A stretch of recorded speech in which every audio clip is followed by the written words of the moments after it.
Honda-mounted rider ended up on his backside again. The best he can. We've got the lowdown on Bike Weeks 95, all coming your way next from Daytona Beach.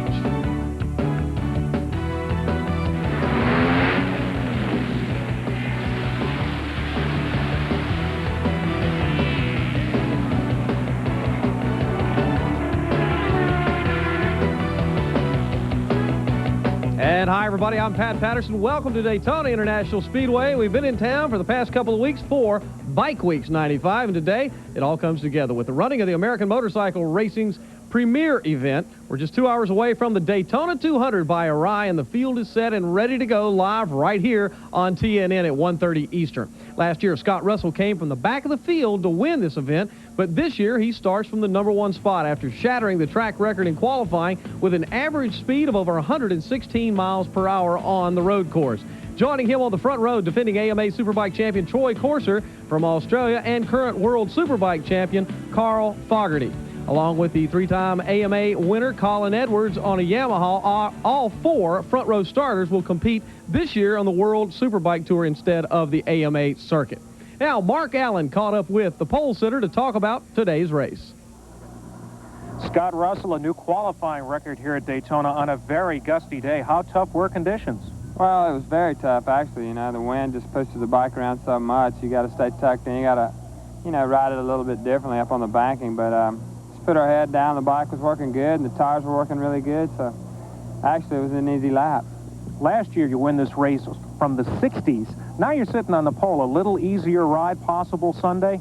Yeah, well, yeah. You know, I mean, from last year, I think it'll be a little bit easier. You know, maybe we can get up in the front, kind of control the race, and you know, and not have to come through the whole field, you know, to get to the front. It took me most of the race to get up there, so, you know, I'll be starting up there this time. It'll definitely be easier than last year. Scott Russell going for 3 wins in the past 4 years Sunday. Now, one of the strongest teams in all of motorcycle racing is the Yamaha-backed Vance and Hines Racing Team, and joining me now is ace tuner Terry Vance, along with Rit LaFrancois of Yamaha. And Rit, I'm going to start with you. We'll get to the big racing guy over here to the side in just a second. You guys got some new colors this year. Yeah, Pat, we do. We're in blue and white this year, and this is a first for us. We've been kind of laying back over the last few years, and what we're doing is something all new to show our strength, and we think the blue and white is the way to go. Well, you've got a lot of reason to show the strength. I know that you're proud of what you're doing on the racetrack, and I know you're anxious about this afternoon. But you know, Bike Weeks in Daytona is 500,000 motorcycles down here on the street. You guys are really working hard to try to capture some more of that market. Yeah, that's true, Pat. We are taking these colors from a corporate direction and applying it in business through our dealer network, signage programs, and that type of thing. And we hope to carry that through in the next several months in our product line. Let's talk a little bit about how you feel like your team is prepared this year from a racing standpoint. You're certainly positioned well on the racetrack. What's your chances this afternoon? Our chances are always very good, and we've got a guy like Terry Vance behind the team, and all of our people, we feel very strong about Jamie and Tom, as well as our European riders coming over, Colin and Mr. Nagai. Terry, I know you've watched the everything unfold here at Daytona. You brought some interesting light to my eyes when you talked about tire wear this afternoon for the Superbike race. 3 pit stops. Are people really worried about how the tires are going to hold up today? Yeah, Pat, there's not a team out there that's not worried about the tire situation, because they know they can all go fast, as they proved in qualifying. But the problem is that they have to go fast without having tire problems. If you get out on the bowl and you have a tire chunk, you got to wait till you get all the way around to the pit to change it, and by that time everybody's gone. So I think the guys are going to be real cautious as far as running too fast at the beginning of the race. Muzzy and the Kawasaki's just been awesome down here, and I guess you gotta believe that certainly they've got one of the best pilots in the world sitting on their machine. Do you feel like you've got the talent in the right places, Terry, to get the job done today? Well, the deal is, Pat, is when you look at the situation with Scott Russell, you can't beat that. He's a world champion Superbike rider, and he's got good equipment. But this race takes something that a lot of guys don't have, and that's the experience to understand that they can't spin the tire too much and cause a problem with heat. So Jamie James is one of the veteran pilots here. He's run up front in this race a lot of times, and I think he's going to be in really good shape. But as you said, Scott's going to be tough, and I'm sure a lot of guys are going to be following him just to see what he does as far as the pace goes. I think the first couple laps, Scott is really the one that dictates what happens in this race. Britt, does what Terry and the team do really transfer back to make a better motorcycle for you guys? Absolutely. Everything we learn here on the racetrack goes right back into new product, and I think you can see that through the product line this year and in the years past. So we expect to learn more again this year as we go racing, and we feel we've got a very good chance of winning a lot of races this year. Are you as excited about this new street bike as I think you are? Which new street bike is that? Well, the new cruisers, but just basically the cruiser bikes that you in the cruiser market? Yeah, we're obviously looking at that market. There's a lot of people looking at that market right now. Of course, it's become very popular over the last few years, and Yamaha is no new kid on the block to it. No. We kind of started the cruiser market, or at least brought it to a lot of people back in the late 70s, early 80s. So we're well aware of it and ready to take on the challenge. Good luck to you and your team today. Terry, nice to see you as always. Good luck with all your programs this year, and we appreciate you guys being here. And don't forget, we're going to give away a Yamaha on tonight's Race Day program. Coming up next on Race Day, Winston Cup news from Atlanta, so don't you go away. We'll be right back. Race Day is brought to you in part by Mopar, Chrysler Corporation Parts, and the Chrysler Plymouth Dodge Truck, Jeep, and Eagle dealers who sell and install them. By Subaru. Test drive an all-weather, all-road, all-wheel drive Subaru today. By Jiffy Lube. If it doesn't say Jiffy Lube, it just isn't Jiffy Lube. And by Speed Stick. Like you, it never quits. By Minute. And welcome back to Daytona, everybody. The Winston Cup Tour is in Atlanta this afternoon for the 4th race of the season, and Dale Earnhardt is in a great position to tie for the most wins ever at that track. Cale Yarborough currently leads with 7, but Earnhardt has a great shot at him by starting today's race on the pole. Next to him is Bobby Labonte with his best start of the season. Then it's Jeff Gordon, who won the last 2 poles straight. Starting 4th is Darrell Waltrip in the Western Auto Chevrolet. It's also his best start of the year. Now, the Busch Grand National Series was in action yesterday in Atlanta, and battling for the lead all afternoon, Johnny Benson Jr. took it from Ken Schrader with 8 laps to go and went on to claim his 2nd career win. Jim Bound and Tim Fedewa were 3rd and 4th. Hermie Sadler had his best finish of the year in 5th. And I got to tell you, Sadler took a major step by starting his own racing team in 1995. Recently, the 93 Rookie of the Year held an open house at his new shop in Virginia. Among the goodies, Sadler's Busch Grand National cars, a late model machine for his younger brother, and a new super truck. Hermie also owns his own car dealership there nearby. Now, one other NASCAR note, our best wishes for a speedy recovery go out to handsome Harry Gant, who suffered some broken ribs while riding his motorcycle on the way to Bike Weeks. Talk about bad luck. Harry, we hope you get to feeling better and get healed up real quick. They missed you here. All 500,000 fans want to know, where is Gant? Last week was supposed to be the 3rd race of the season for the NHRA in Houston, but after a major rainout, they had to come back and try it again this weekend. And according to our Mopar Performance Report, Warren Johnson tops Pro Stock qualifying with a new national record of 6.94 with an 8 over just over 199 miles an hour. That's the quickest and fastest run in Pro Stock history. Blaine Johnson surprised the crowd by setting a new track record speed at more than 307 miles per hour in the top fuel to earn the top qualifying honors. And in funny car, Mark Oswald was top qualifier, running a 5:05 at 295 miles per hour.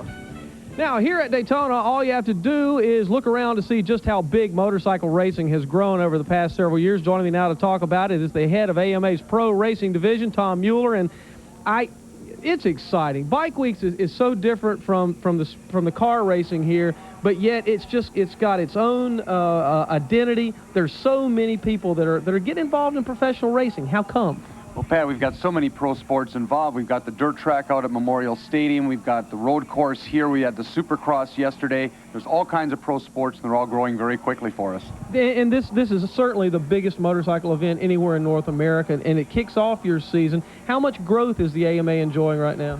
Well, so much growth that we're trying to currently restructure our pro racing division just so we can keep up with the growth. There's a lot of activity. The teams are professional. The 18-wheelers are stacking up in the pits, and we've got to keep up with all that growth. There was a lot of controversy at the first part of this season that there might be another Superbike road racing series. What can you say from the AMA's position about where we stand with that right now in terms of, is there another sanctioning body that's going to run races, or is there not, or what's the deal? Well, Pat, I think as of about 3-4 days ago, we got our stability back. Mid-Ohio came back onto the circuit with us, and we're real happy to have that back. They're a premier course. Brainerd and Road America are due to sign back with us, and I think the whole thing will be under control and we'll be running into 95. The good news is we did so much work looking for sites, I think we'll accelerate our program and have a 96 schedule out in just a couple of months, so we're really back to stability. Excellent. You guys are really proud of the organization that you have right now. You feel like you have all the right people in all the right places? I'm real happy. We've the change for pro racing at AMA is we now report to a new board, and Kyrie Agajanian has become chairman of our board. He's, of course, well known in IndyCar and NASCAR circles. Russ Dean from NHRA is also on board with us, and we just have a whole new direction. I think it's our goal as a staff just to keep up with the progress they're giving us right now. Well, it's a real pleasure to be here at Daytona with the AMA, and we wish you well. It's going to be great events. The 600's running right now, and, of course, the Superbike this afternoon should be a great show here. Appreciate you stopping by. Thanks a lot, Pat. All right, Tom Mueller from the AMA. In other two-wheeled news, Motorcycle Racing's international sanctioning body announced on Wednesday that it's canceled the U.S. Grand Prix at Road America. The FIM said that certain safety standards could not be met by the track, so it canceled the August 6th race, leaving 3 U.S. without a date on the World Grand Prix schedule. Up next, we've got more to talk about from Daytona, but first, here's a look at other selected starters from today's Winston Cup race in Atlanta. Stick around, everybody.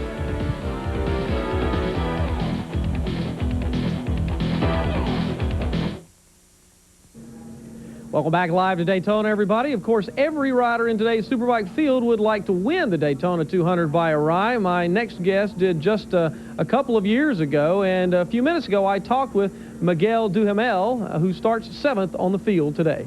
Yeah, this year I hooked up back with my old team and the success we had in 1991 and RJR Rental when we won it in 1991. So it was fun. It was I could see Daytona from a different side of view, like passing a lot of guys down the banking, and I enjoy that. It's you're in the 600, and you have a good starting position there, and the Superbike this afternoon. It is not necessarily a given that Scott Russell will win the Superbike race, is it? I mean, there are some guys that can beat him. Is that correct? I sure like to think so. I mean, Scott's definitely running strong, and you got to give credit to where credit is due. Scott's a world-class rider, and he goes really well around here. But if we have anything to say about it, Scott Russell's going to go home not as happy as he did last year. How critical will 3 pit stops be in the Superbike race? Very critical. The team plays a big part here, as just as NASCAR do. The time that we save in the pits, changing tires and not having any problems, is time gained on the racetrack. I mean, one does not go without the other. So if our team can be like within a few 2 or 3 seconds faster than the Russell's team, then that's 2 or 3 seconds I just made up on him right there. You had a practice session this morning, scrubbed some tires in. Are you satisfied with at least the way you're going to start this race? And the second part of that question, will the bike change during the race like a car changes here at Daytona? Yeah, definitely. The bike is going to change because it gets hotter, the shock, suspension get hotter. The track's going to get hotter, everybody's going to be running it, so, you know, we might run into some different problems as far as chassis-wise and tire-wise, traction and the bike running. And as far as my starting position, I'm really happy. For a 200-mile race, I'm starting on the 2nd row with the Superbike, and that's fine by me. And on the 600, we're starting on the front row, which is still fine by me. Last year was so frustrating, Miguel. Is this year, do you feel an extra incentive to prove yourself? Do you feel like, and do you have to guard against wanting to come out of the box too strong this year? I believe last year was a good showcase for my riding, and that's what really counts. Nobody told me I was done as far as a rider. They all, to the opposite, they said, that they could really show that. So that wasn't that frustrating, but it's been a long time since I walked on the podium. Hopefully I didn't forget how to do it, and definitely the incentive is to go out there and win. The team is so motivated, and Smoking Joe's and the Honda bikes are working so good that I definitely see it in our near future. Good luck today. Thank you. And Miguel is out there right now on the racetrack in the 600. Now, the Superbikes may be the big draw this afternoon, but yesterday it was the AMA Supercross Series taking center stage on the grassy Tri-Oval. It's the most demanding track on their tour, and Mark Allen has our highlights. There are 2 rules to Supercross. Get the whole shot and don't get in trouble on the opening traffic jam. This isn't good in the 125 main, as James Dobbs and Mike Brown would be happy to tell you. David Yasek on the 37 is the early leader.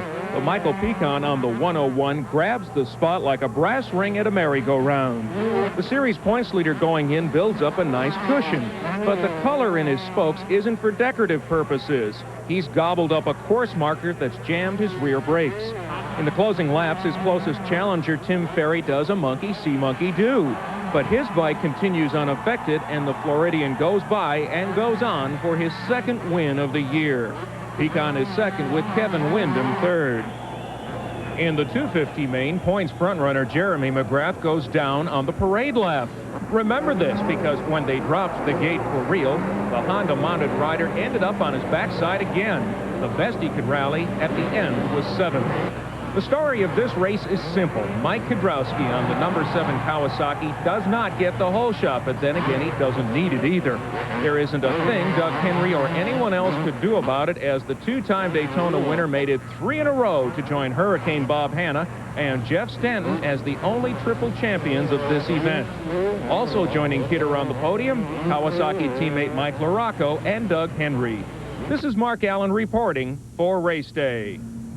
All right, thanks, Mark, and thanks to our friends at Diamond P for providing that footage for us. Reminder that you'll be able to see all those races coming up on Cavalcade on TNN later on in this year. Check your local listings. And joining me is Mr. Daytona Supercross himself, Mike Kudrowski. 3 times, man, you've won this race. You're blessed when you walk in here, I guess, right? Yeah, I guess it's that Florida weather that does it to me. It's unbelievable, and I amaze myself every time I do. But I enjoy the track. I enjoy, it's such a tough track, and I like to go out there and be the master of it and stuff. And everything just went perfect yesterday. You come off so unassuming, but yet I see you on the racetrack, and man, you were chomping at those guys hard yesterday. You really got to be aggressive on this racetrack if you want to get in front of somebody. Yeah, I was a little bit slow in my heat race. I wasn't being aggressive with the track, and then we set up the bike a little bit different, and everybody kind of put in their 2 cents about what I should do and how I should ride the track, and they just said, "What have you done the last 2 years?" I said, "Went out there and just rode as hard as I could, and no finesse, nothing, and hit the track, beat it up." I think a lot of people watching it would say, man, how can you, do you want to hit this jump at just this right place? Do you want to land right here at just this right place? Is any one lap the same as the next lap on the track? I don't think so. I think that's what's unique about Daytona. The track changes every lap. The ruts are different. One gets deep, and then you have to kind of switch and keep moving over on the track, and all the lines were different from practice. And, you can't time stuff. You have some doubles and triples and stuff like that you got to time, but through the whoop sections, you can't time it. You just have to go through it on the gas. You're still a young guy at this, man. I mean, you got Kawasaki behind you, and you got the world by the tail. Can you do this for another couple, 3 years? Do you feel healthy enough to stay with it? Because I know you take a beating out there. Yeah, I feel good. Right now we just now started out, done nationals, and I ended up second there, and I'm running up in the front. And, this is the first Supercross that I've won this year, but every year I'm starting out right here, so I do my best. Well, you got three big Daytona trophies there, and I know you're looking for the 4th one maybe next year. Thanks for spending some time with us. Thank you. Great ride yesterday. Okay, you two-wheel fans, tonight at 7:30 Eastern right here on Race Day, we'll announce the winner of a one-of-a-kind Yamaha YZF 600R replica of the 95 blue and white factory race bike used by Vance and Hines Racing. The drawing will be held at the Yamaha tent outside the Speedway right after this show, so stay tuned tonight and find out if you're the lucky winner. We'll be back with more live from Daytona right after this.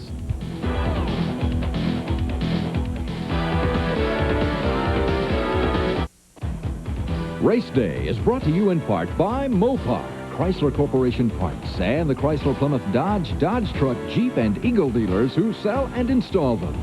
By Subaru. Test drive an all-weather, all-road, all-wheel drive Subaru today. By Jiffy Lube. If it doesn't say...